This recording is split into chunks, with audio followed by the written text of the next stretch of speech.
প্রিয় ভাইরা আমার, আমরা আপনাদেরকে বলি, আপনারা হতাশ হওয়ার কোনো সুযোগ নাই, চিন্তা করার কোনো সুযোগ নাই। আল্লাহ তাআলা রাব্বুল আলামিন বলেন, ওয়ালা তাহিনু ওয়ালা তাহজানু ওয়া আনতুমুল আ'লাউনা ইন কুনতুম মুমিনিন।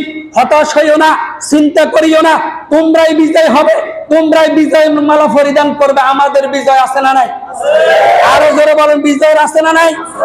সব জায়গার মধ্যে বিজয় এখন শুরু হয়েছে।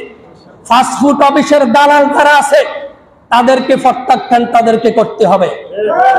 সরকারের যে সমস্ত আমলা সচিব যারা ইন্ডিয়া এবং এই স্বৈর শাসকের দালালি করেছেন, তারা অতি শীঘ্রই সেখান থেকে তাদেরকে প্রত্যাহার করে সেখানের মধ্যে ন্যায় এবং ইনসাফ প্রতিষ্ঠা করার মতো সেখানের মধ্যে লোক সেখানের মধ্যে তারপরে নিয়োগ দিতে হবে। সেখানের মধ্যে কথা বলেন ঠিক কিনা? সব জায়গার মধ্যে ঘুষখোর, সুদখোর, তারপর অন্যায় সৃষ্টিকারী, জুলুমবাজ যেখানে আছে প্রতিহত করতে হবে। এদেরকে দেশের থেকে এদেরকে তারপরে তাড়াইতে হবে। এদের জায়গা এই বাংলাদেশের মধ্যে, এদের জায়গা এই শাহজালালের এই তারপরে ভূমির মধ্যে এদের কোনো জায়গা হবে না। সব জায়গার মধ্যে দুর্নীতি, যেখানে যাবেন সেখানের মধ্যে দুর্নীতি। কারণ তারা তো পেদা দিয়ে সেখানের মধ্যে আসে নাই, তারা এসেছে কোটা দিয়ে। তারা কি নিয়ে এসেছে? কোটা নিয়ে এসেছে। এই কারণে তাদের বিরুদ্ধে কোনো কথা সেখানের মধ্যে বলা যায় নাই।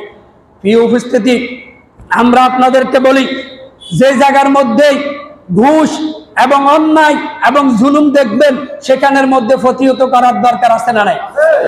আরো জোরে বলা আছে না নাই? আগের মতো কি মাথা নিচু করে তাদের সামনে টাকার বান্ডিলটা দিয়ে কি চলে আসবেন? আরো জোরে বলেন, চলে আসবেন?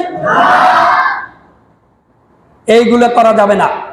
যেখানেই জুলুম হবে, যেখানেই ঘুষ, সেখানেই তাড়াতাড়ি তাদেরকে সেই চেয়ার থেকে টেনে হিসড়ে সেখান থেকে তাদেরকে নামানো হবে। কথা বলে ঠিক কিনা?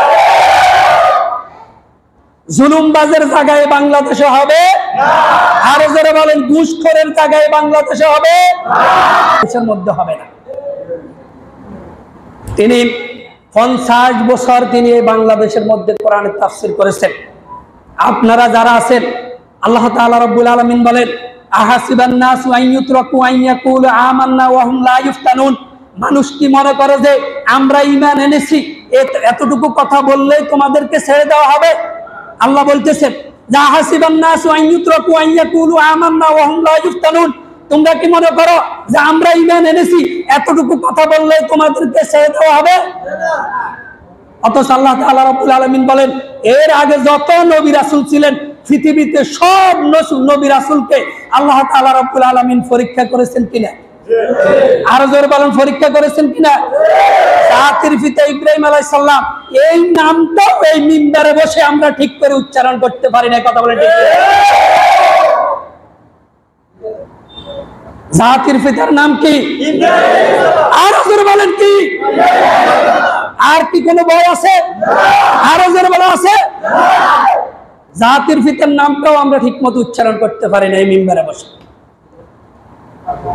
জাতির পিতা ইব্রাহিম আলাইহিস সালামকে আল্লাহ পরীক্ষা করেছেন কিনা? মুসা আলাইহিস সালামকে পৃথিবীর মধ্যে আসতে দিবেন না ফেরাউন, সেটা কি ঠেকানো গেছে? আরো জোরে বলেন, ঠেকানো গেছে? ইসলামকে পৃথিবীর মধ্যে পরাজিত হতে এসেছে? আরো জোরে বলেন, পরাজিত হতে এসেছে?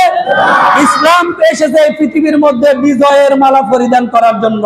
সেই ইসলামের বাতি যারাই নিভিয়ে দিতে চাবে তারা নিভে যাবে, তারা দেশ থেকে ত্যাগ হবে। তাদেরকে 2 ঘন্টার সময় তাদেরকে দেওয়া হবে না। 2 ঘন্টা সময় তাদেরকে দেওয়া হবে না। 2 ঘন্টা সময় পাইছে? আরো জোরে বলেন, পাইছে? 2 ঘন্টা সময় পায় নাই। যেরকম ভাবে ফেরাউন 40,000 বনী ইসরাইলের সন্তানকে হত্যা করেও মুসা আলাইহিস সালামের আগমন পৃথিবীর মধ্যে ঠেকাইতে পারে নাই। যেরকম ভাবে নমরুদ জালিম শাসক হইয়া অত্যাচার করে ইব্রাহিম আলাইহিস সালামের সেই তারপরে আনিত সেই তীরকে নিভিয়ে দিতে পারে নাই, সেরকম ভাবে পৃথিবীর বুকে বর্তমান সময়ের ইসরায়েল, বর্তমান সময়ের আমেরিকা, বর্তমান সময়ের জালিম শাসক নরেন্দ্র মোদী ইসলামকে নিভিয়ে দিতে পারবে না। আরো জোরে বলেন, পারবে? বাংলাদেশের মধ্যে বাংলাদেশের মধ্যে যে অবস্থা হয়েছে অতি শীঘ্রই ইন্ডিয়ার মধ্যে সেই অবস্থা হবে ইনশাআল্লাহ। অতি শীঘ্রই আমরা আবার বাইতুল মুকাদ্দাস আমরা আবার জয় করব ইনশাআল্লাহ। সেই দিন আসতেছে, সেই দিন আমাদেরকে বিজয় দিবেন কে?